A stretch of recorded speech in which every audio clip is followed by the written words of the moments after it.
You shouldn't be wandering out here alone, ma'am. Not dressed like that in South End at 2 in the morning.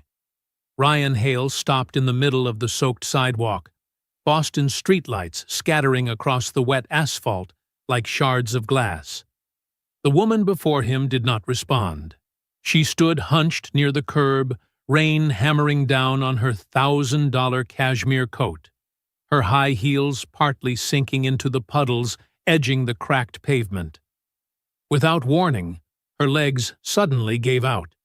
She fell forward, face slamming into the cold, wet asphalt. For a few seconds, no one moved. Across the street, 2 men in hooded jackets leaned against the wall of a shuttered liquor store. One jabbed his elbow into the other, pointing toward the fallen woman. Their intent was obvious, and far from kind. They began crossing the street, slowly, deliberately. Ryan didn't wait to see what they wanted. He darted into the rain without thinking, splashing through the gutter as he rushed toward the woman. "Ma'am, hey!" he called, dropping to one knee beside her. Up close, he saw she was younger than he'd thought. Perhaps 34, 35, well cared for, and clearly not from this neighborhood. A luxury watch clung to her wrist. Her purse had fallen nearby. "Hey!" Ryan looked up again. The 2 men were closing in, barely a dozen steps away. "Not tonight," Ryan muttered. With surprising strength, he hooked his arm under hers and hauled her up, dragging her toward the side staff entrance of the Astor on Commonwealth. The woman groaned incoherently, but her legs moved just enough to keep her from being dragged. They slipped inside just as the strangers reached the sidewalk. Ryan didn't look back. Inside the hotel, the hallway light buzzed overhead, casting a weary yellow glow across the tiled floor. Ryan eased the woman onto a bench near the laundry room. Her head lolled to one side, wet hair plastered against her forehead. Her breath reeked of whiskey. Ryan looked down at his hands, still damp from the rain, still carrying the smell of cleaning agents from the night shift he had just finished. He had worked 12 straight hours as a janitor, mopping every floor, scrubbing bathrooms, hauling trash, changing linens in rooms long since vacated. It was his second job of the day. In the mornings, he worked as a security guard at an office building downtown. Luna would be waking up in 4 hours, he thought, checking the battered watch on his wrist. She would ask why he came home late. She would ask why he was always leaving for work when she was already asleep. Last week, Luna had asked the question that broke his heart. "Daddy, why do you have to work all night? I want you home when I go to sleep, like Emma's dad." Ryan had forced himself to explain in terms an 8-year-old could understand. "Daddy has to work a lot, so you can go to school and have good food. One day, Daddy will have a daytime job, and we'll have more time together." But the truth was, he didn't know when that one day would ever come. He searched through the woman's purse for identification, trying not to feel guilty. One of the business cards inside was edged in gold. Margot Kensington, CEO, Kensington Investment Group. Ryan stared. He knew that name. Everyone in Boston knew that name. Kensington Investment Group owned half the luxury real estate in Back Bay and South End. "Daniel," he called to the front desk clerk, "can you verify this ID?" Daniel returned with wide eyes. "Oh my God," he whispered. "It's her." "It really is," her Ryan wasted no time. He pulled out his phone and called a taxi.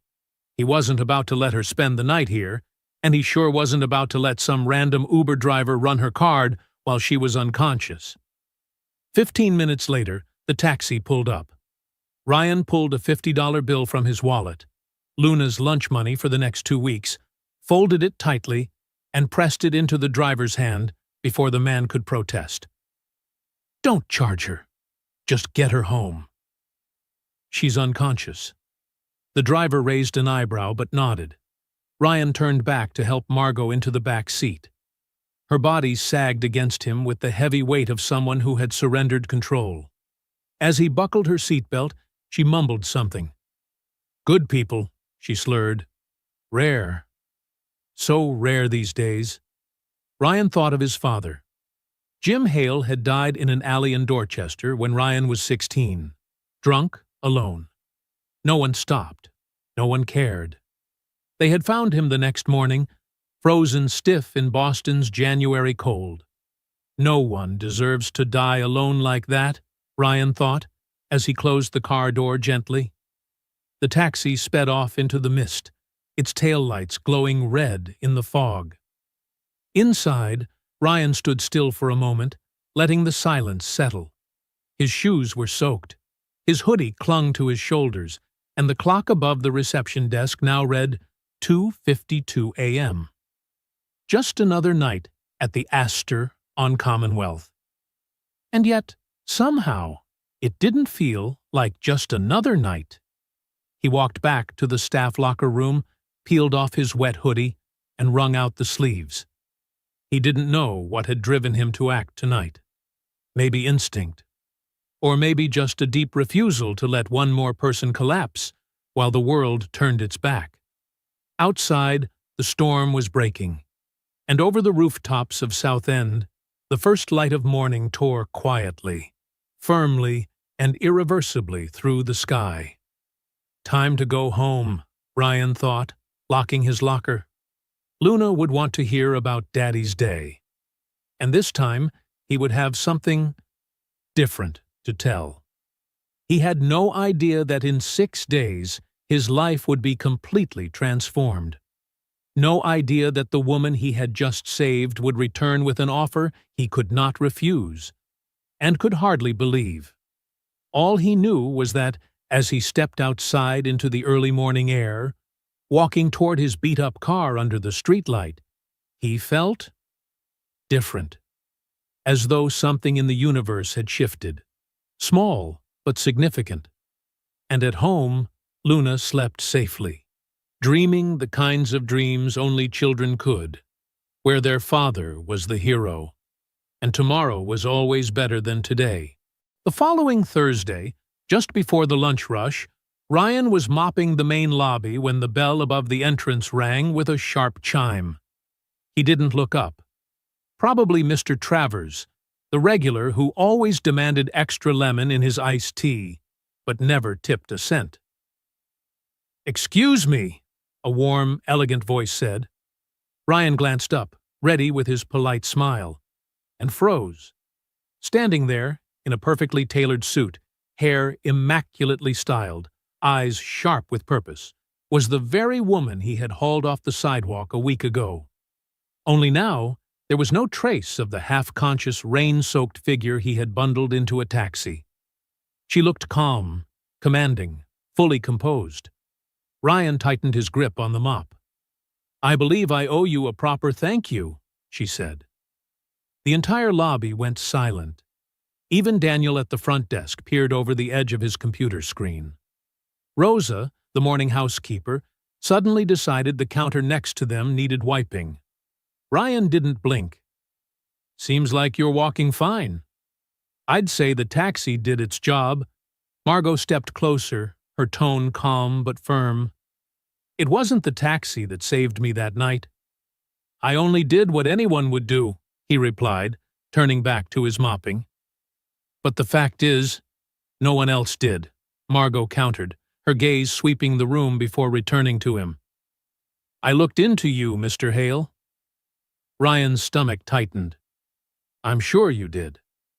You've worked here 6 years since your wife passed. You've done every job from janitorial to filling in at reception when needed, keeping this place running while the former manager neglected it. You've paid out of your own pocket for guest damages more than anyone should have to. You even paid for my taxi when you thought I couldn't handle myself." Ryan frowned. "You're making a lot of assumptions." "No," she said softly. "I'm stating facts." There was a long silence between them. Then she drew a thin leather folder from her coat. "I own this property," she said, "and several others. But this one, the Astor on Commonwealth, has been on the divestment list for some time. Poor performance, poor management, low profit. I was prepared to liquidate it. Ryan swallowed hard. If you're firing me, you dressed a little too nicely. I'm not firing you, Margot said. I'm offering you ownership. The mop nearly slipped from his hands. What? He said louder than intended. She didn't flinch. You are the only reason this place hasn't collapsed. The only reason guests still check in. I've run the numbers. I reviewed the surveillance from that night. You didn't have to do what you did. You could have left me on that sidewalk. Like everyone else, Ryan stared at her, unsure how to react. What are you talking about? He asked, voice thick with disbelief. Who gives away a hotel to someone else? I'm just a janitor. But you did it. While others walked past, she said simply. He looked at her, not sure whether to laugh or shout. So what is this? A rich person's guilt tour? Her smile faded. This isn't about guilt. It's about recognition. I don't need your recognition, he said. No, she said gently, but you deserve it. The folder on the counter remained untouched. He eyed it as if it might bite. I need time, he finally said. You have time, Margot replied, pushing the folder closer to him. Everything is in there. Legal transfer, debt clearance, renovation funding. My attorneys will walk you through every detail. And if you say no, I'll respect that. But I hope you won't. She turned to leave, then paused. There's something about you, Ryan. You don't wait for permission to do the right thing. That's rare. And then she was gone. Just like that.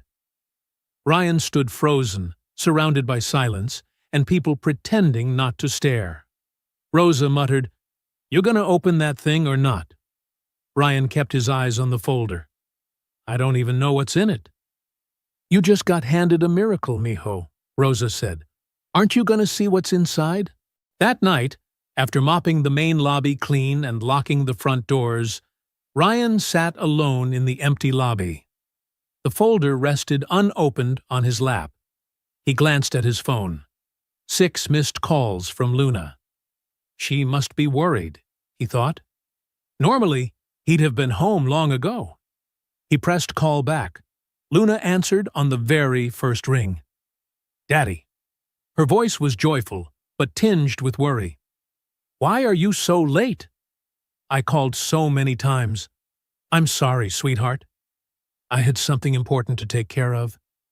Did you have dinner yet? Miss Maria made grilled cheese for me, but Daddy. Luna's voice grew more serious. She said I could stay the night if you needed. Did something special happen? Ryan stared at the folder on his lap. How could he explain to an 8-year-old that someone had just offered to give them a hotel? Sweetheart, I think our lives might be about to change. Change how? For better or worse? I hope for the better. Much better. Did you get a new job?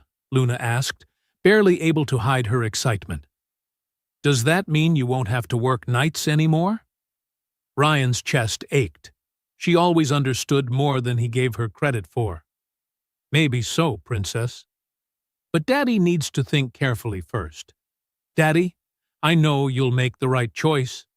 You always do. Her absolute trust filled him with warmth and pressure. Go to sleep now. I'll be home early tomorrow to take you to school. I love you. I love you too. When he hung up, the silence of the lobby wrapped around him like a heavy blanket. He opened the folder with trembling hands. Inside were documents stamped and signed, pre-approved by attorneys from Doyle and Associates. A detailed financial analysis of the Astor on Commonwealth, $340,000 in debt, most of it already cleared by transfers from Kensington Investment Group. A proposed renovation plan with a budget of $150,000. A hotel management training program costed at $25,000. An emergency fund of $50,000 for initial operating expenses. All under the name Ryan Michael Hale. On the last page was a handwritten note in blue ink. Ryan, you gave a stranger dignity when she needed it most. Let this bring you and Luna a better future. This isn't charity. It's an investment in someone I trust to do the right thing. With deepest gratitude, Margot Kensington Ryan set the folder down, pressing his palms against his eyes. This wasn't a dream. This was real. Crazy. Impossible. But real. He thought of Luna asking, "Did you get a new job, Daddy?" with eyes full of hope. He thought of the nights he worked from 10 at night until 6 in the morning. The mornings when he was too exhausted to make her breakfast. The times Luna asked why he couldn't come see her school performances. He thought of his wife, Sarah, before she died of breast cancer. Her last words to him, "Give Luna a good life, Ryan. She deserves it." For 6 years, he had done his best. But the best a single janitor could do, what was that really worth? Now, in front of him, was a chance to change everything. A chance for Luna never to worry about college tuition. A chance for him not to work 3 jobs. A chance for them to be a real family. But was he capable? He was just a janitor. What did he know about running a hotel? About accounting? About marketing? Then he remembered Margot's words. You don't wait for permission to do the right thing. Maybe that was all that was needed, he thought. Not knowledge, but the willingness to do what was right. Ryan picked up his phone and typed a message to Margot. Ms. Kensington, I need to meet with your attorneys as soon as possible. And thank you. I won't let you down. He hit send, then sat still in the silence. Outside, the city of Boston carried on, but for Ryan, the world had just completely changed. He stood, carefully folded the folder, and tucked it into his bag. Tomorrow, he would have to tell Luna. Tomorrow, he would have to learn how to become a hotel owner. But tonight, for the first time in 6 years, Ryan Hale went home with hope in his heart. On his first Monday as owner of the Astor on Commonwealth, Ryan stood before the manager's office door with the new key trembling in his hand. He had signed all the documents with Catherine Doyle, Margot's attorney, on Friday. Now, the room he had only glimpsed when Carl, the former manager, emerged in a haze of cigar smoke, belonged to him. He unlocked the door and stepped inside. The stench of mildew hit him immediately. The cramped room was piled with old invoices, broken chairs, and a wall calendar still pinned to 2018. The oak desk was buried in papers, moldy coffee mugs, and an ashtray overflowing with cigarette butts. Good Lord, Ryan sighed, setting down the new leather briefcase, Margot's gift, on the floor. Where do I even start? A soft knock made him turn. Daniel O'Connor stood at the doorway holding a cup of coffee. Morning, boss, Daniel said with a tentative smile. Figured you could use this. He handed Ryan the cup. Thanks, Daniel. And don't call me boss. I'm still Ryan. All right then, Ryan. You need me to help with anything? I know Carl left behind. A mess. Ryan glanced around the office. I don't even know how the computer system works. Or how to pull up revenue reports. Daniel walked in and sat before the ancient desktop. Okay, here's the reservation system. Carl never updated it past 2015. He pointed at icons on the screen. This one's the guest list. This is finances, and this one... He paused, raising his eyebrows. This one I've never seen. What is it? There's a folder called Special Accounts. I don't know what Carl used it for. Ryan bent down to look at the screen.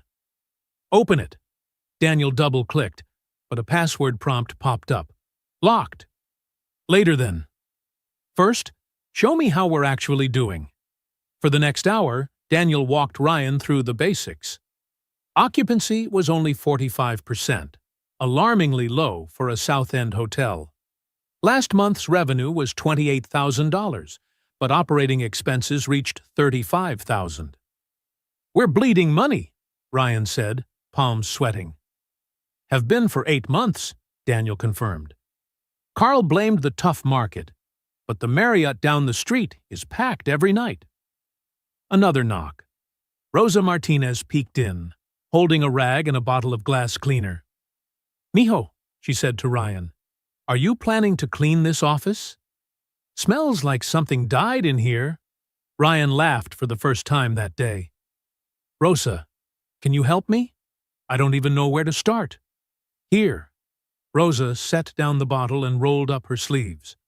"First, we throw out the junk. Then we clean. Then we organize. Being a manager isn't just giving orders, mijo. You need space to think." As Rosa began clearing old papers, a loud thud from downstairs startled all three of them. "What the hell was that?" Ryan asked. Daniel winced. Probably Frank fixing something again. They headed to the basement and found Frank Doyle, a 60-year-old maintenance man with a silver beard and a permanent scowl, pounding on an industrial washing machine. "Frank, what's going on?" Ryan asked. Frank turned, eyeing Ryan up and down with open skepticism. "This damn thing's busted again. 3rd time this month. And who the hell are you?" "I'm Ryan." The new owner, Frank, barked a laugh. "New owner? You don't look like an owner. You look like a janitor." The air tightened. Daniel and Rosa stayed silent, waiting for Ryan's response. Ryan drew a slow breath. He remembered Margot's advice. "You don't wait for permission to do the right thing." "You're right, Frank. I was a janitor here for 6 years. I know this machine breaks because the drain pipe's clogged, not because the machine itself is faulty. And I know Carl never let you order the right replacement parts." Frank blinked. "You know about the drain pipe? I fixed it 15 times in the last 2 years. Each time Carl told me to patch it up instead of replacing it properly." Frank studied him differently now. "So what do you plan to do?" "First, we replace the entire drainage system in the laundry room. Then, we buy a new washer. One that won't break down every week. That'll cost money." "I know. But smart spending up front is a lot cheaper than constant repairs." Frank nodded slowly. "All right. Maybe you're not as bad as I thought." That afternoon, Ryan sat in a much cleaner office, poring over financials when the phone rang. Commonwealth Haven, Ryan speaking. "Daddy!" Luna's cheerful voice rang out. "Can I come visit you?" Miss Maria said, "I could take the bus." Ryan's heart skipped. Luna had never been to his work. "Of course, sweetheart. I'll meet you at the main entrance." 15 minutes later, Ryan watched Luna step off the bus, backpack with Hello Kitty straps bouncing, wearing the pink jacket Sarah had bought her before she died. Her wide eyes took everything in. "This is where you work, Daddy?" she asked as they entered the lobby. "That's right. And now, I own it." Luna looked around the main hall. Worn leather chairs, faded red carpet, a chandelier with bulbs missing. She was quiet for a long moment. "Daddy," she finally said with the blunt honesty of a child, "this place is sad." Ryan froze. "Sad?" "Yeah, like a house nobody wants to live in. Why do the chairs look so sad? And why aren't there any flowers?" From the front desk, Daniel snickered. Rosa, dusting the stair rail, stopped to listen. "You're right," Ryan admitted. "It's been sad for a long time. Do you think you have any ideas to make it happier?" Luna scanned the space again, more seriously this time. "I think it needs color, and something to make people smile. Like paintings, or pictures of Boston." That's a great idea, sweetheart. And Daddy, Luna went on, more excited now, can I help? I'm really good at drawing. Miss Murphy says I could be an artist. A wave of emotion washed over Ryan. For the first time, Luna was showing interest in his work. For the first time, she wanted to be part of his world. Of course you can help. We'll make this a place people want to come to. Rosa came over. Luna, you want to see the nicest room? Yes. As Rosa led her off, Daniel moved closer to Ryan. She's right, Daniel admitted. This place looks like a hospital from the 1980s. I know. Margot gave me a renovation budget, but I don't know where to start. Maybe we start small. Paint, new carpet, new lights. Then work up to the big stuff. Ryan nodded. And maybe we need to figure out why Carl left a password-protected folder called Special Accounts. You think it's trouble? I don't know. But the numbers don't add up. We're losing money, but Carl lived very comfortably. Luna came running back, her eyes glowing.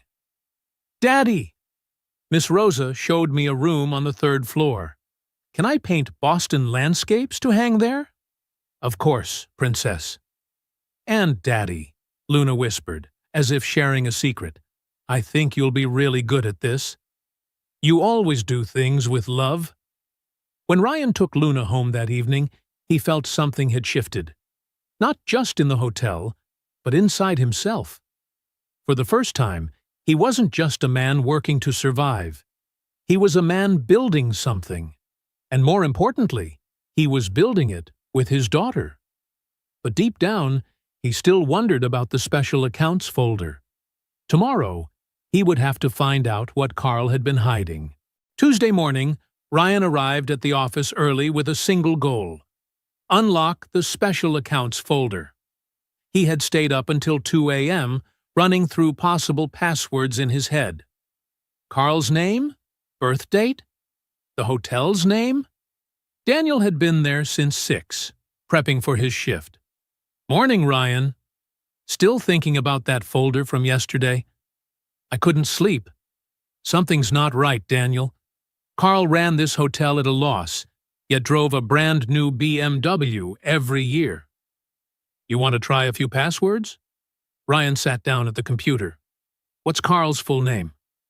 Carl Edmund Brennan. Ryan tried Carl Brennan. Wrong. Brennan 2023.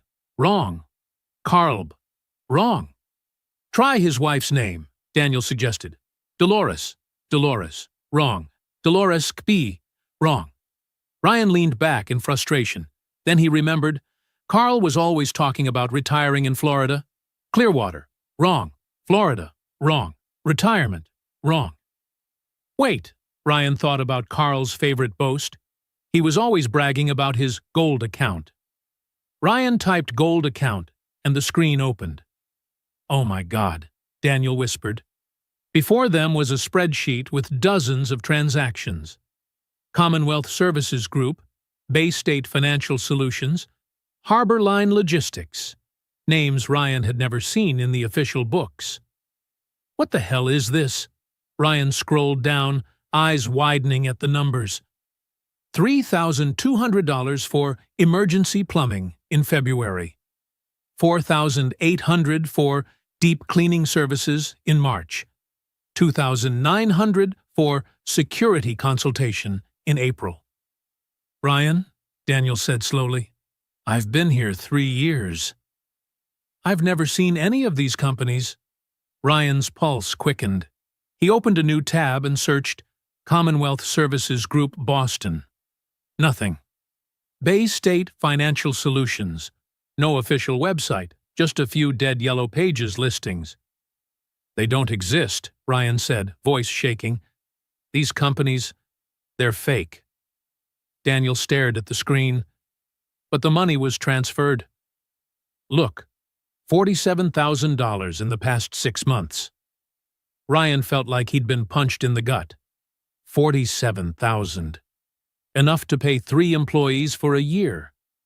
enough to repair the electrical system, replace the carpets, buy new equipment. Carl stole it, he whispered. He set up shell companies and funneled the money to himself. He scrolled further, searching for proof. A subfolder called Invoices contained scanned documents. One invoice from Commonwealth Services Group.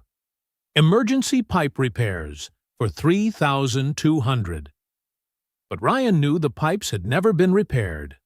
Another from Bay State Financial, accounting consultation for $4,800. But Carl handled the books himself.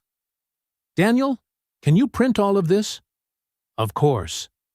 But Ryan, what are you going to do? Ryan didn't answer right away. He thought of Luna asking, "Does this mean you won't have to work nights anymore?" With eyes full of hope. He thought of Rosa, Daniel, Frank, all working hard while Carl skimmed money right under their noses. He thought of Margot, who had trusted him with this chance. Her note. "This isn't charity. It's an investment in someone I trust to do the right thing. If I do nothing, I'm complicit," he thought. "But if I report this, the hotel could face an investigation. Margot might withdraw her support. I could lose everything." Footsteps on the stairs startled him. Rosa appeared in the doorway. "Buenos dias, mijos. Why do you two look like you just saw a ghost?" Ryan and Daniel exchanged a glance. Ryan decided Rosa deserved to know. "Rosa, sit down. We just discovered something." Rosa sat, eyes narrowing at the computer screen. "What is this?" "Carl was stealing from the hotel," Ryan said bluntly. "At least $47,000 in the past 6 months. He created fake companies and funneled money to himself." Rosa was silent for a long time. Then she said, "Mijo, I'm not surprised." "You knew?" "Not the details.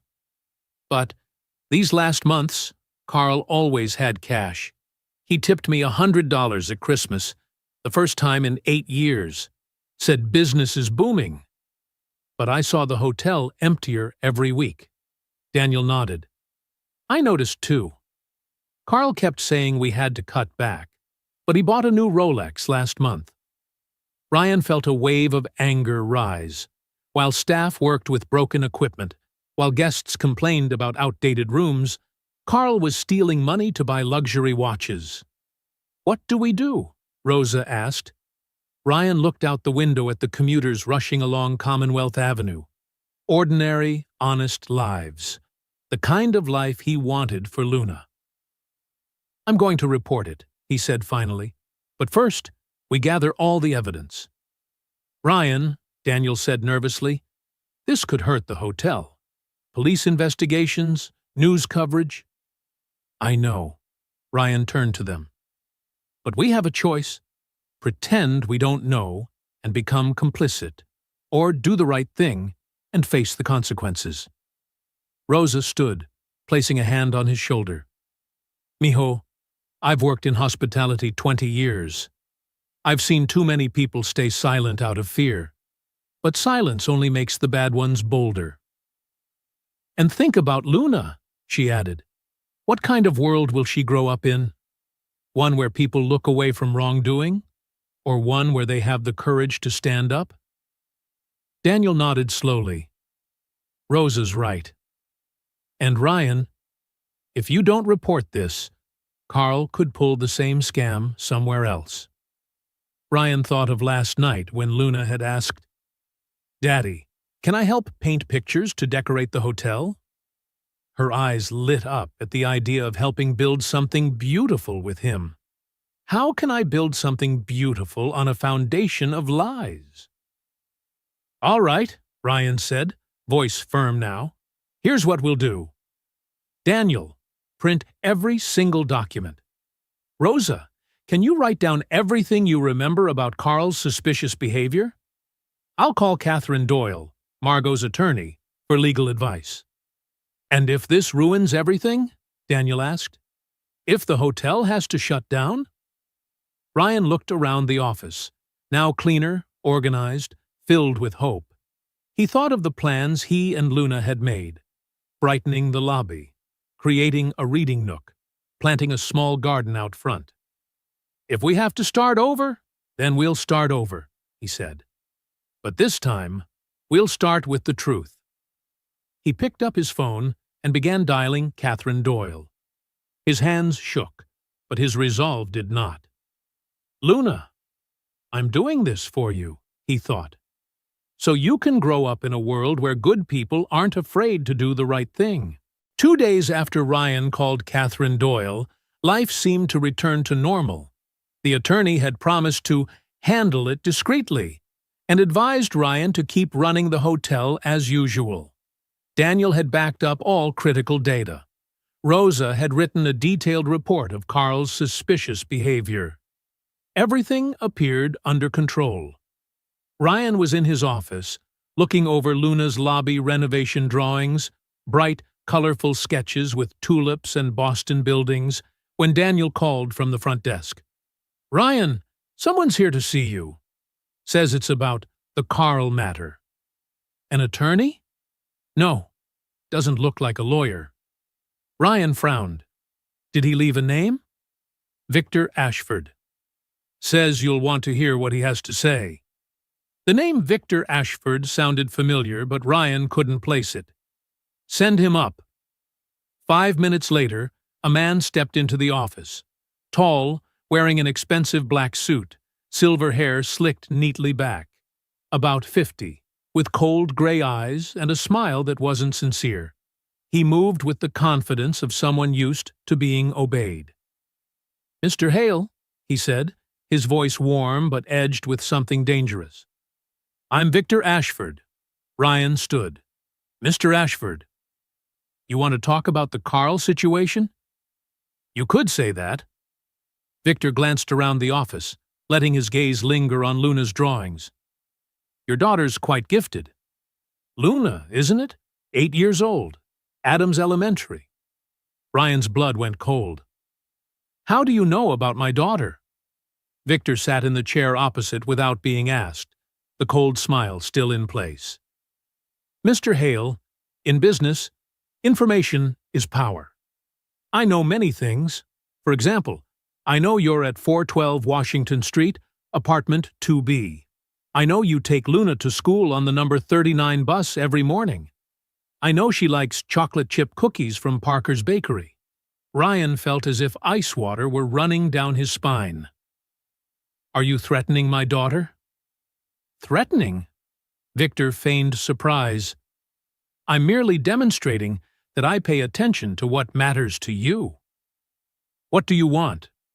Victor leaned back, relaxed, as if discussing the weather. "Carl Brennan worked for me. Unofficially, of course. He helped me reallocate certain funds through smaller properties. Hotels like this are very useful for that purpose." "You're talking about money laundering." "I'm talking about business," Victor corrected, voice still calm. "And right now, you're interfering with my business." Ryan felt the room tilt. "Does Ms. Kensington know?" "Ms. Kensington is a very smart woman, but she focuses on legitimate investments. She doesn't need to know about supplementary operations." "What do you want me to do?" Victor stood and walked to the window overlooking Commonwealth Avenue. "Forget what you found. Delete those files. Tell the attorney you were mistaken. Carl retired and moved to Florida. Leave it at that. And if I don't?" Victor turned back, and for the first time his smile vanished entirely. "Mr. Hale, you have a good life. New job, new opportunity. A lovely daughter who gets to and from school safely every day. It would be a shame if unfortunate things were to happen." "You're threatening my daughter," Ryan repeated, this time not as a question. "I'm reminding you what you stand to lose." Victor moved toward the door. "You have 48 hours to decide, Mr. Hale. I hope you'll make the intelligent choice." He paused at the threshold. "Oh, and Mr. Hale, Don't think about running. I have friends in many places, police, schools, even hospitals. It would be very hard to disappear. Victor left, and Ryan stood shaking in the middle of the office. He dropped into his chair, head spinning. The phone rang. Luna calling from school. "Daddy!" Her voice was bright. "I just finished a new painting for the hotel." "Can you pick me up early today?" Ryan checked the time. 3:30 p.m. Luna usually took the bus home at 4. "Of course, Princess. I'll be right there." "Yay! I love you." Ryan hung up and immediately called Rosa. "Rosa, can you cover the hotel for me? I have to pick up Luna." "Of course, mijo." "Is something wrong?" I'll explain later." Ryan drove to the school over the speed limit, checking his mirrors constantly. Was someone following him? Was that black sedan the same one he'd seen that morning? When he saw Luna run out through the school gates, backpack bouncing and face beaming, Ryan felt he could breathe again. "Daddy!" Luna hopped into the car. "Why are you early?" "I just wanted to spend some time with you." Ryan scanned the area once more before pulling away from the school. "Daddy, is something wrong?" "You look worried." Ryan watched her in the rearview mirror. How could he explain to an 8-year-old that a dangerous man was threatening them? "Luna, how about we go camping this weekend?" "Camping? But Daddy, I thought we were going to work at the hotel." "We will, but I think we need a little trip." Just a few days, Luna was quiet for a moment. "Daddy, are we running away from someone?" Ryan nearly hit the brakes. "Why would you ask that?" "Because the last time we had to go on a sudden trip was when Mr. Peterson, our old landlord, wanted to raise the rent." I remember Ryan pulled over, turning to face her. Luna's big eyes, so like Sarah's, looked at him with understanding beyond her years. "Sweetheart," he said gently, "sometimes grown-ups have to deal with difficult problems. And sometimes the best way to protect your family is to go away for a little while." "So are we going to abandon the hotel?" I already painted lots of pictures. Ryan's heart cracked. "No, honey. We're not abandoning the hotel, I promise. We just need to be careful for a bit." Luna nodded solemnly. "Okay. But Daddy?" "Yes? This time I want to help you face the problem, not just run away." I'm older now. A wave of pride and pain washed over Ryan. His little girl had grown up too fast, forced to be brave too soon. "All right, Princess. We'll face it together. But first, we need a safe place to think about a plan." As they drove toward the hotel to pick up a few essentials, Ryan knew the real fight had just begun. Victor Ashford had made a grave mistake when he threatened Luna. Now, this wasn't just about doing the right thing. It was about protecting his family. The next morning, Ryan brought Luna to the hotel to collect some important documents before moving temporarily into Rosa's home. He had called Rosa the night before, explaining the threat. She had immediately invited them to stay with her family in Roxbury.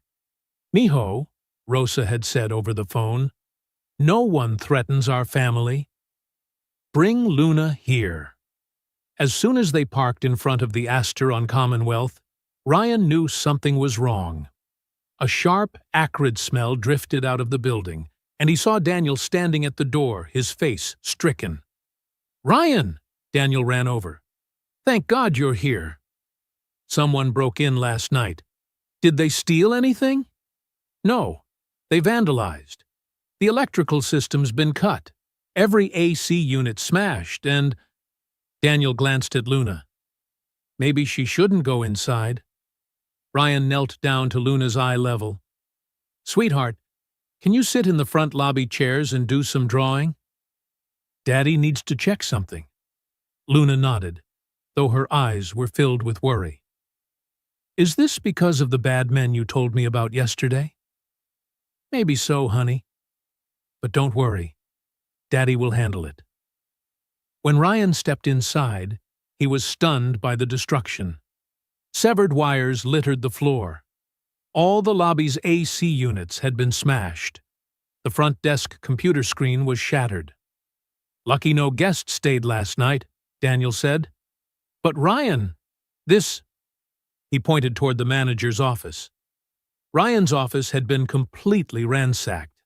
Drawers yanked open, papers scattered everywhere, and on the wall, in red paint, were the words, 48 hours. Rosa appeared from the back, broom in hand. "Mijo, I called the police. They'll be here in 20 minutes. Rosa, you shouldn't be here. It's dangerous." "Dangerous, my foot," Rosa shot back firmly. "This is my workplace. Our workplace. No one has the right to do this." Frank Doyle emerged from the basement, his face smeared with soot and fury. "Ryan, they smashed the furnace and the water heater. Damages probably $15,000. Ryan felt like he'd been punched in the gut. 15,000. Almost the entire emergency fund Margot had left. "But," Frank added with a sly grin, "I recorded everything." "Recorded how?" "I set up my own security cameras in the basement 2 weeks ago. Those bastards had no clue." Frank patted his pocket, where a USB drive bulged. "We've got their faces." Ryan felt a spark of hope. "Frank, I know you're doing the right thing." Frank cut him off. "Carl was a bastard. I knew it for years, but kept quiet because I needed the job. Not anymore." As they spoke, Emily Chen walked in, though it wasn't her shift. "I heard from Rosa," Emily said softly. "How can I help?" "Emily, you don't need to—" "Mr. Ryan?" she interrupted, louder than usual. "For 2 years you've helped me. When my kid was sick, when I needed an advance to pay rent. Now it's my turn to help you?" Daniel nodded. "We've been talking over messages since last night. We'll take turns watching the hotel 24/7 until this is settled." "You don't understand," Ryan said, moved but worried.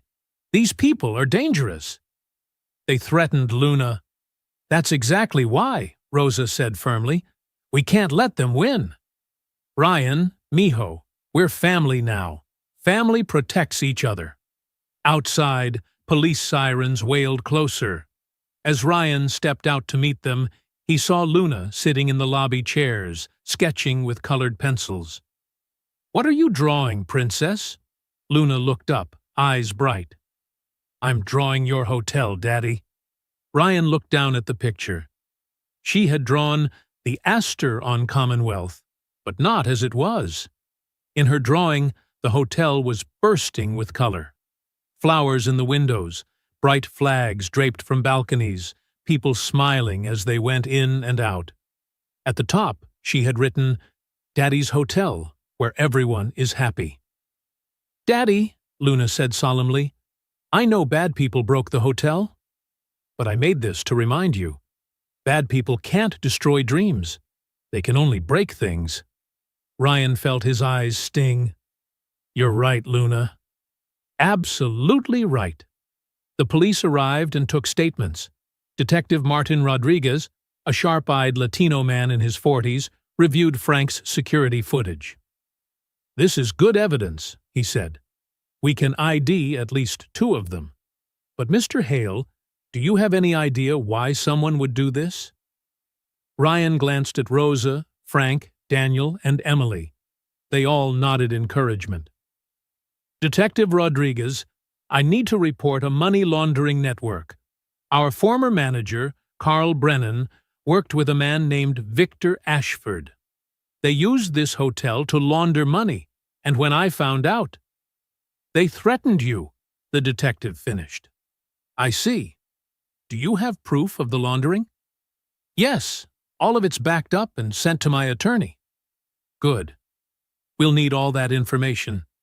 And Mr. Hale, do you and your daughter have somewhere safe to stay?" "Yes, he's staying with my family," Rosa interjected. The detective nodded. "Good. I'll contact the FBI about the laundering. In the meantime, we'll increase patrols around this area. After the police left, the staff gathered in the wrecked lobby. So, what do we do now? Daniel asked. Frank propped his broom upright. We clean. We repair. We reopen. But the damage, Ryan began. Mijo, Rosa cut in. We'll work for free until this place is back on its feet. Right? She looked around. Daniel nodded. I can fix the computers. My friend at Best Buy owes me a favor, Emily said softly. My husband's an electrician. He can help with the wiring. Frank grinned. And me, I know where to get second-hand AC units that still work. Half the market price. Ryan looked around at these people he had once considered only co-workers. Now they were ready to sacrifice for a shared cause. You don't have to, Ryan, Rosa said, placing a hand on his shoulder. We're family now. Family doesn't abandon each other in hard times. Luna stood up, holding her drawing. And when we fix it, I'll make even more paintings. To make the hotel prettier than before, Frank chuckled, a sound Ryan had never heard from him. She's right. We'll make it better than before. As they began cleaning, Ryan felt something had shifted. Victor Ashford thought vandalism would scare them into surrender.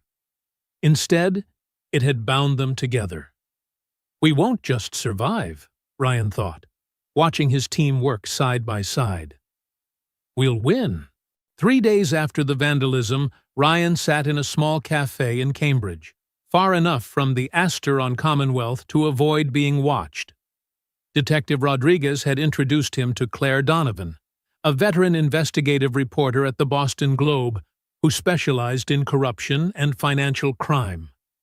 Claire Donovan, 45, short red hair and sharp blue eyes, sat across from Ryan with a cup of coffee and a small recorder.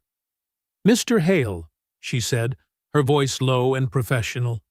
Detective Rodriguez told me about your situation. But I need to hear it directly from you. From the beginning, Ryan glanced around the cafe. Only a few students studying and an elderly couple reading newspapers. Before I start, I need to know, could this put my daughter at risk? Claire paused mid-sip. What do you mean? Luna. She's only 8. If this goes public, if Victor Ashford or his people retaliate, could I lose custody? Could they say I'm an unfit father because I couldn't protect her? Claire set her cup down, her eyes softening. Mr. Hale, I have 2 kids. I understand your fear, but think about it this way. If you stay silent, Victor Ashford and men like him will keep hurting others. Maybe other children, other families will be threatened. I know, but... And more than that, Claire continued, going public will protect you and Luna. Once this is out in the open, it'll be much harder for them to take care of you quietly. Ryan exhaled deeply. I need your word that Luna's name won't appear in the story. Of course. We'll only refer to her as his daughter, and we can blur your face in photos if necessary. All right. What do you want to know? Claire switched on the recorder.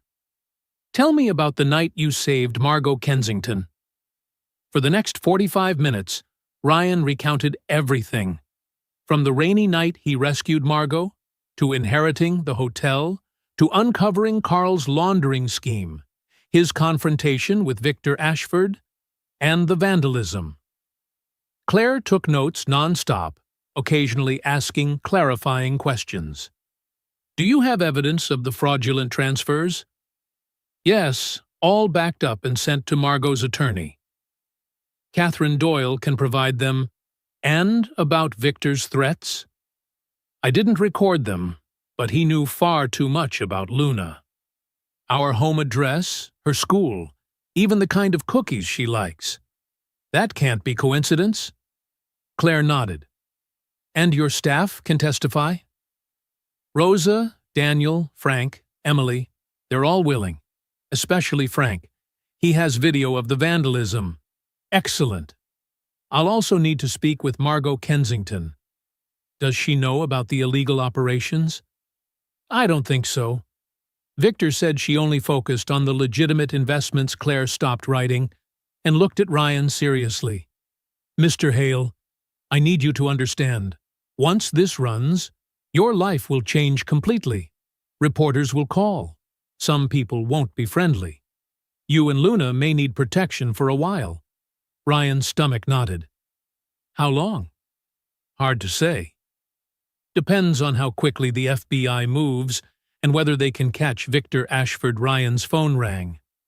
Luna, calling from Rosa's house. Daddy! Her voice was bright. I just finished a new painting, and Miss Rosa taught me how to make empanadas. That sounds wonderful, Princess. I'll be home in an hour. Daddy. Her voice grew serious. Miss Rosa said you're talking to someone from the newspaper. About the bad men, Ryan glanced at Claire, who politely looked out the window to give him privacy. That's right, sweetheart. Daddy, I want you to do the right thing, Luna said firmly, her words stabbing Ryan's heart. No matter how hard it is. I don't want the bad men to hurt other families like they hurt us. Are you sure? This could change our lives. I'm sure. Mommy always told me doing the right thing is never easy, but it's always worth it. I remember she said that. Ryan felt his eyes sting. Sarah had said those exact words to Luna when she was 6, after Luna admitted breaking a vase she had first blamed on the cat. All right, sweetheart. Daddy will do the right thing. I love you. And Daddy, Miss Rosa says, we can stay here as long as we want. She has a garden. I can paint flowers. When Ryan hung up, Claire gave him a warm smile. Your daughter is very special. She's all I have. And that's exactly why you need to do this. So she grows up in a better world. For the next hour, Claire walked Ryan through the process she would follow to verify everything. I'll speak with your attorney, with the staff, and I'll try to reach Margot Kensington. I also have contacts at the FBI. They can confirm if an investigation is underway. And Victor Ashford? That's the hard part. I'll need to dig carefully. Men like him have sharp lawyers and don't hesitate to sue the press. You're worried about retaliation, Claire nodded. That's a real risk. But Mr. Hale, think about what happened when you tried to handle this quietly. They vandalized your hotel. They threatened your daughter. Silence didn't protect you. It only made them bolder. So what's next? I'll need about a week to investigate and verify. In the meantime, stay with Rosa and keep a low profile. Don't go back to the hotel alone. And if anything unusual happens, anything, call me immediately. She handed Ryan her card with her personal number. I'd also like to meet Luna. Ryan tensed. Why? Not for an interview. I just want her to understand what's happening. Sometimes children cope better when they know the truth, instead of being kept in the dark. Ryan thought of Luna, how she always seemed to see through things with uncanny clarity. All right, but I'll be there. Of course. As they prepared to leave the cafe, Claire placed a hand on his shoulder. Mr. Hale, what you're doing is brave. Not everyone is willing to stand up to men like Victor Ashford. I don't feel brave. I just feel scared. That's what real courage is. Doing the right thing while you're scared. Driving back to Rosa's, Ryan thought about Luna's words. I want you to do the right thing, no matter how hard it is. An 8-year-old braver than most adults, he thought, including her father. But now, with Claire Donovan and the Boston Globe behind him, Ryan felt, for the first time, that they had a real chance to win this fight. Sunday morning, a week after his meeting with Claire Donovan, Ryan woke up in Rosa's living room to the shrill ring of a phone. He glanced at the clock. 6:30 a.m. "Ryan!" Rosa called from the kitchen, her voice brimming with excitement. "Mijo, the article is out. Claire just called." Ryan sat up, his heart pounding. This was the day they had been waiting for and dreading all week. Luna came bounding down from the upstairs bedroom, her hair still messy, pajamas covered in teddy bears. "Daddy?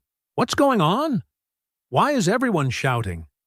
"Sweetheart, the article about our hotel has been published." The family gathered around Rosa's iPad. Claire had sent a link to the Boston Globe story. A bold headline filled the screen. "Boston Hotel at center of multi-million-dollar laundering network. Janitor turned owner exposes corruption." Luna pointed at the screen. "Daddy, that's your name? Ryan Hale, 38, single father." "You can read that already?" Ryan asked, surprised. "I practiced with Miss Rosa all week. And look, there's a picture of our hotel." Rosa scrolled down and read aloud. "Mr. Hale, who worked as a janitor at the Astor on Commonwealth for 6 years, uncovered a complex fraud scheme after being gifted the hotel by Kensington Investment Group CEO Margot Kensington, in gratitude for saving her from a dangerous situation." "Daddy," Luna interrupted, her eyes glowing, "the paper says you're a hero." Ryan felt his face flush. "Sweetheart, I just did the right thing." "But that makes you a hero," Luna insisted. "Miss Rosa, can you print this out?" "I want to take it to school and show my friends." Rosa laughed. "Of course, mija. We'll even frame it." Ryan's phone rang. Claire Donovan. "Ryan, have you seen the article?" "Just finished reading it." "I can't believe it. The response is overwhelming. We've received hundreds of supportive comments. And Ryan, good news. The FBI arrested Victor Ashford at Logan Airport this morning as he tried to board a flight to the Cayman Islands. Ryan felt as though a massive weight had been lifted from his chest. Really? Really? He's being charged with money laundering, fraud, and witness intimidation. With the evidence you provided, the FBI can pursue him for a laundering network spanning 6 states. And Carl? Also arrested in Florida. He's pled guilty and is cooperating in exchange for a lighter sentence. Rosa and Luna listened intently to every word. "Claire, does this mean—" "It means you and Luna are safe now. You can return home and to your hotel." After hanging up, Ryan hugged Luna and Rosa tightly. "It's over," he whispered. "We won." That whole day, Ryan's phone rang a few more times. Calls from a local radio station, a business blog, and, surprisingly, from 3 people wanting to book rooms at the Astor on Commonwealth. "We read about your hotel in the paper," a woman's voice said. "It sounds like a special place. Do you have any rooms available this weekend?" Another call came from an elderly couple. "We want to support you by staying there when we visit our grandson in Boston." Luna sat beside Ryan, listening curiously to each call.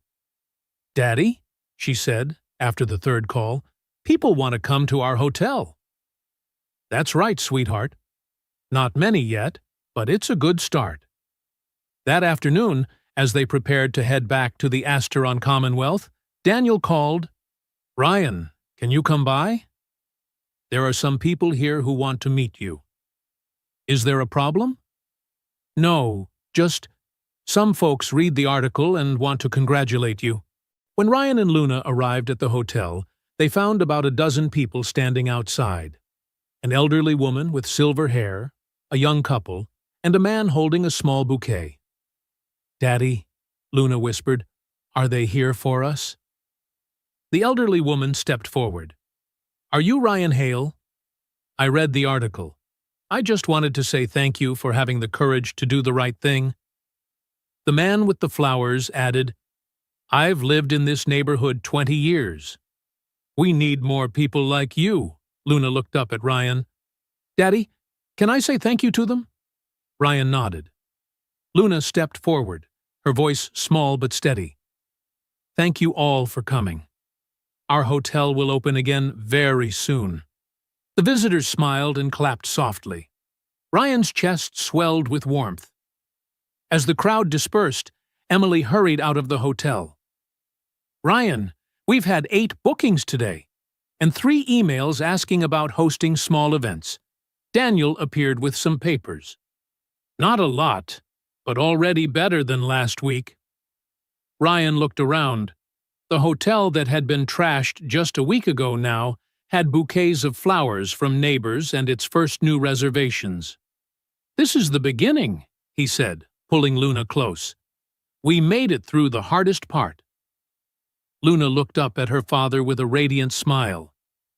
"And Daddy, now everyone will know that doing the right thing is always worth it." That was exactly what Sarah would have said, Ryan thought. And for the first time since her death, he felt she was smiling somewhere, proud of their little family. 2 weeks after the article was published, Ryan was in his office reviewing the breakfast room renovation plans when Daniel called from the front desk. "Ryan, there's a lady here to see you. She says her name is Eleanor Ashford." Ryan froze. "Ashford? Is she connected to Victor?" "She says she's his mother. But Ryan, she looks very different. Very polite and sad." Ryan glanced toward the lobby window, where Luna sat drawing, treating the hotel as her second home every afternoon after school. "Send her up. But Daniel, stay nearby." 5 minutes later, a woman stepped into the office. Eleanor Ashford, about 70, silver hair neatly combed, wearing a plain wool coat, and carrying an old but well-made handbag. Nothing like the flashy image Ryan imagined of Victor's family. "Mr. Hale," she said, her Boston-accented voice trembling slightly. "Thank you for agreeing to see me. I know this is uncomfortable." "Mrs. Ashford." Ryan stood, but did not extend his hand. "What do you want?" Eleanor sat, placing her bag on her lap and clasping her hands tightly. "I came to apologize. For what my son did to you and your daughter, Ryan hadn't expected that. You know about what Victor did?" "I read the papers. I spoke with his lawyer. And—" she faltered, voice shaking. "This wasn't the first time." "What do you mean?" Eleanor looked toward the lobby where Luna was drawing. "That's Luna, isn't it? I hear she's very bright." "Yes, and I'll protect her at any cost. I understand. I once tried to protect my son, too." Eleanor opened her bag and pulled out a thick envelope. "But perhaps I protected him the wrong way." "What are you saying?" "Victor wasn't always like this," she said softly. "As a boy, he was kind. But when my husband, Victor's father, became wealthy, we ruined him." Ryan leaned back, curiosity breaking through his guard. "We gave him everything he wanted. Whenever he got into trouble at school, we paid it off. When he hurt friends, we taught him that that's how the world works. We thought we were giving him an advantage. But really, we were stripping away his humanity." "Why are you telling me this?" Eleanor's eyes flicked back to Luna. "Because I see you raising your daughter differently. I've watched you these past 2 weeks. You've been watching us?" Ryan tensed. "Not spying. I live just 2 blocks away. Sometimes I walk past here. I saw her helping staff clean up. I saw you teach her to say sorry when she spilled juice. Small things we never taught." Victor Ryan looked out at Luna, showing Emily her new drawing, eager to share her work. "Mrs. Ashford, I don't know what you want from this conversation." "I want to help," she said, pushing the envelope toward him. "This is $50,000. Not to buy forgiveness. I know I don't deserve that. It's to repair what my son destroyed. Ryan stared at the envelope, but didn't touch it. I can't take your money. Why not? Because it doesn't feel right. I don't want Luna to learn that we take money from... He stopped. From the families of those who hurt us? Eleanor finished. Mr. Hale, that's precisely the lesson I want to address. What do you mean? Eleanor stood and walked to the window. When Victor was little, he beat up another child on the playground. Instead of making him apologize, we transferred him to a private school. We taught him that money fixes everything, without responsibility. She turned back to Ryan. But you can teach Luna differently. You can show her that when harm is done, we try to make amends, not by hiding, but by taking responsibility. Ryan frowned. You want me to take the money as a lesson in responsibility? I want you to show her that good people can choose forgiveness. That kindness is stronger than hatred. The office door burst open, and Luna skipped in, her face glowing. Daddy, I just finished a drawing of... Oh, she stopped when she saw Eleanor. Luna, this is Mrs. Ashford, Ryan said. She came to speak with us. Luna looked at Eleanor curiously. Who are you? Eleanor knelt to meet her eyes. Sweetheart, I'm the mother of someone who hurt your family. I came to say, I'm sorry. Luna looked at Ryan, then back at Eleanor. Did you mean to hurt us? No, darling. I want to help. Luna thought for a moment. My mom used to say, sometimes good people do bad things, but that doesn't mean they're bad forever. Do you think your son can become good again? Eleanor's eyes filled. I hope so, sweetheart. But that depends on what he learns from this. Luna nodded gravely. Daddy, I think we should listen to her. Ryan looked at his daughter, an 8-year-old teaching him about forgiveness. All right, he said at last. Mrs. Ashford, we'll accept your money. But with a condition. What condition? Ryan glanced at Luna, then back at Eleanor. I want Luna to understand that people can change. If you truly want to help, maybe you can visit sometimes. Not to talk about the past, but to show her we can build good things out of hard beginnings. Eleanor smiled for the first time since arriving. You mean I could help rebuild this hotel? If you'd like.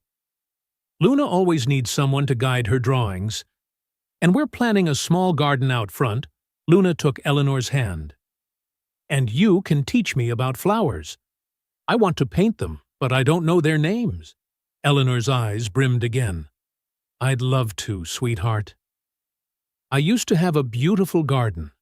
Watching Luna clasp this stranger's hand with total trust, Ryan realized his daughter was teaching them all an important lesson: the power of forgiveness. 6 months after his meeting with Eleanor, Ryan stood outside the hotel with Luna, gazing at the freshly polished sign, Commonwealth Haven, a place for families. Daddy, Luna said, pointing at the flower pots Eleanor had helped plant beneath the ground floor windows. I like this name better. Why's that, sweetheart? Because it says what you wanted to make. A place where families feel safe. Ryan smiled. The hotel was still a hotel. They still had paying guests, still had to worry about revenue and operating costs. But something was different now. Every afternoon from 3:30 to 5:30, a corner of the lobby became a little study space where Luna and 4 or 5 neighborhood kids did their homework together. Rosa had suggested the idea after noticing some single mothers in the area had no choice but to leave their kids home alone after school. It's not some official program, Rosa had explained to Ryan. Just a safe spot for the kids to do homework and play. Luna loved it. She had become the big sister of the group, helping the younger kids with math and teaching them how to draw. Not a learning center, just a cluster of children helping one another. "Ryan," Emily called from the door, "phone for you." "It's Mrs. Rodriguez," Marcus's mom. Marcus was a 7-year-old who often came to do homework with Luna. His mother worked long hours at the hospital. "Mrs. Rodriguez," Ryan said into the receiver, "is everything all right?" "Mr. Hale, I just wanted to thank you and Luna. Marcus loves coming there, and his grades have improved a lot. I know this isn't part of your business, but—" "It's nothing, Mrs. Rodriguez. We're happy to help. I'd like to donate a little toward school supplies for the kids." Warmth spread through Ryan's chest. This wasn't about creating some big organization. It was simply neighbors helping neighbors. That afternoon, Eleanor arrived with a small bag of homemade cookies. "For the kids," she said. "What are they learning today?" "We're drawing families," Luna answered. "Marcus drew his mom at the hospital where she works." Eleanor sat with the children, helping a little girl hold her pencil properly. "Families come in many shapes," she said gently. When the kids went home and the hotel quieted again, Ryan sat in his office reviewing the financial reports. Things were better, though not always easy. They still had to compete with larger hotels, still had to plan for slow seasons. Luna came running in, holding up a new drawing. "Daddy, I made this for you." It was a picture of Commonwealth Haven. Not grand or idealized, just a modest building with warm windows, flower pots, and a few smiling people outside. "This is our home," Luna explained. "Not very big, but full of love." Ryan hugged his daughter tight. "That's right, sweetheart. This is our home." That night, after Luna was asleep, Ryan stepped out to the small front garden where they'd planted young trees. He thought back to the rainy night he saved Margot, and how far they had come. They hadn't created some miracle, just a modest hotel trying to do honest business, and in the process, to bring a little warmth to the community around them. Sometimes, that was all that was needed. Ryan and Luna's story reminds us that sometimes the smallest acts can create the biggest changes. A single father with a kind heart didn't just change his own life. He touched an entire community. If you found this story meaningful, please leave a like and share your thoughts in the comments below. Have you ever faced a situation like Ryan's? What would you have done in his place? And don't forget to subscribe to True Tale Time so you don't miss more moving stories of kindness, courage, and hope. We post new videos every week with true stories that will warm your heart and remind you of the power of humanity. We'll see you in the next video. And remember, always believe in the good.